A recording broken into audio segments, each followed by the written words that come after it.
Hello guys, welcome to talkies today channel. Hello guys, welcome back to talkies today channel. ఈ రోజు మనం మాట్లాడుకోబోయే cinema band మేళం. Court సినిమాతో మంచి గుర్తింపు తెచ్చుకున్న జంట రోషన్ అట్లాగే శ్రీదేవి.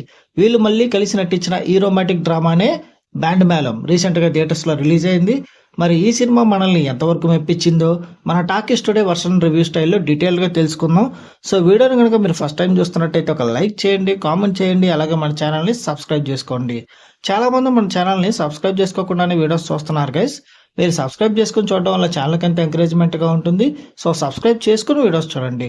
ఇంకా లేట్ చేయకుండా వీడియోలోకి వెళ్ళిపోదాం. Let's get started. ఈ సినిమా కథ విషయానికి వస్తే ఇది పక్కా పల్లెటూరు నేపథ్యంలో సాగే బావమరదల ప్రేమ కథ. యాదగిరి అట్లాగే రాజీ చిన్నప్పటి నుంచి ప్రాణంగా ప్రేమించుకుంటూ ఉంటారు. రాజీ చదువులో టాపర్, కానీ మన యాదగిరి మాత్రం స్కూల్ డ్రాప్ అవుట్. రాజీ పెరిగి పెద్ద అయిన తర్వాత యాదగిరిని మర్చిపోతుంది, కానీ యాదగిరి మాత్రం తననే ప్రేమిస్తూ మ్యూజిక్ ఇండస్ట్రీలో టాప్ పొజిషన్కి వెళ్ళాలని కలలు కంటూ ఉంటాడు.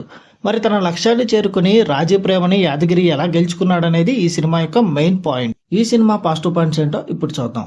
ఈ సినిమాకి మెయిన్ పాజిటివ్ పాయింట్ వచ్చేసి నటీనటుల పర్ఫార్మెన్స్ అనే చెప్పొచ్చు. హీరో రోషన్ పల్లెటూరి కుర్రాడుగా చాలా అమాయకంగా నీట్గా నటించాడు. ఇక హీరోయిన్ శ్రీదేవి తన పాత్రలో ఒదిగిపై నటించింది. వీరిద్దరి కెమిస్ట్రీ స్క్రీన్ మీద చూడముచ్చటగా అయితే ఉంది. ఇక ఈ సినిమాకు అందించిన మ్యూజిక్ ఈ సినిమాకు పెద్ద ప్లస్ అని చెప్పొచ్చు. ముఖ్యంగా తిప్పుకుంటున్న పాట విజువల్స్ పరంగా కానీ వినడానికి కానీ చాలా బాగుంది. ఇక ఫస్ట్ హాఫ్లో వచ్చే కొన్ని కామెడీ ట్రాక్స్ ఈ సినిమాలో పర్వాలేదు అనిపిస్తాయి. ఈ సినిమా మైనస్ పాయింట్స్ చూసుకున్నట్టయితే ఈ సినిమాకి బిగ్గెస్ట్ మైనస్ పాయింట్ ఈ సినిమా స్టోరీ అనే చెప్పొచ్చు. మనం 10 ఏళ్ల క్రితం చూసిన ఆ పాత చింతకాయ పచ్చడి లాంటి కథనే మళ్ళీ మనకి చూపించారు. స్క్రీన్ ప్లేలో అయితే అసలు కొత్తదనమే లేదు.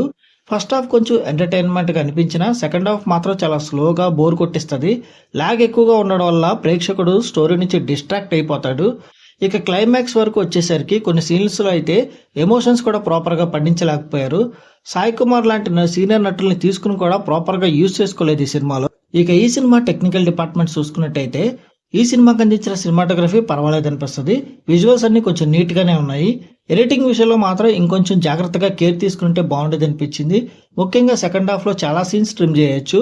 ఇక ప్రొడక్షన్ వాల్యూస్ సినిమాకి తగ్గట్టుగానే ఉన్నాయి. ఇక డైరెక్టర్ విషయానికి వస్తే ఆయన తీసుకుంది పాత కథ అయినప్పటికీ ఆయన డైరెక్షన్ పరంగా కూడా పెద్దగా మెప్పించలేకపోయారు. ఇంకా ఈ ఓవరాల్గా చెప్పాలంటే ఈ బ్యాండ్ మేళం సినిమా ఒక రొటీన్ రొమాంటిక్ డ్రామా అని చెప్పొచ్చు. హీరో హీరోయిన్ల పర్ఫార్మెన్స్ అట్లాగే మ్యూజిక్ కోసం ఈ సినిమా డీసెంట్ అనిపిస్తుంది. కానీ కొత్తదనం ఆశించి వెళ్తే మాత్రం పక్కా నిరాశపడతారు. ఈ మూవీకి మన టాకీస్ టుడే ఛానల్ ఇస్తున్న రివ్యూ రేటింగ్ 2.5/5. ఇది నా ఒపీనియన్ మాత్రమే. ఈ సినిమాని మీరు ఆల్రెడీ చూసినట్టయితే ఈ సినిమా మీకు ఎలా అనిపించింది అనేది కింద కామెంట్ సెక్షన్లో మెన్షన్ చేయండి. ఇంకెవరైనా మన ఛానల్ సబ్స్క్రైబ్ చేసుకోకపోతే ఇప్పుడే సబ్స్క్రైబ్ చేసుకోండి. వీలైతే పక్కన ఉన్న బెల్ బటన్ కూడా ప్రెస్ చేసి పెట్టుకోండి. ఇది వాటి వీడియో గాయస్. మళ్ళీ ఇంకొక మంచి వీడియోతో మీ ముందుకు వస్తాను. Thanks for watching. జై హింద్.